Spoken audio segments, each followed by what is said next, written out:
Well, yes, Tata Motors passenger vehicle division's JLR is yet again in focus on the back of a negative news flow and concerns regarding the fresh tariff implementation, because as we know that Donald Trump is threatening to impose fresh tariffs on not just on UK but several European countries as well, wherein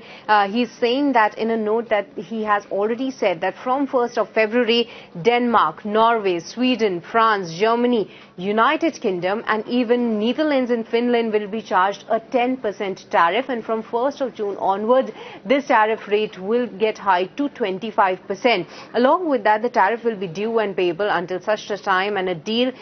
is completed in order to purchase the Greenland. We are well aware of this particular news, but that is indeed negative for Tata Motors passenger vehicle division, because that might impact their North America sales, because as we know that the North America sales were anywhere under pressure, and as per Nuvama note, they are highlighting that as per the latest Q3 FY26 JLR sales update, North America contributed 23% on their overall wholesales data, and from that 23%, 70% of the sales or the production was rather from their UK facility and 30% was actually from Slovakia facility. Therein, we did not hear the name of Slovakia. That is indeed a bit giving a bit of a relief, because key to note is that Defender models get exported from there, which are a high margin product for Tata Motors JLR division, and they are not likely to face any fresh tariffs. So that is a bit of a relief coming in. But yes,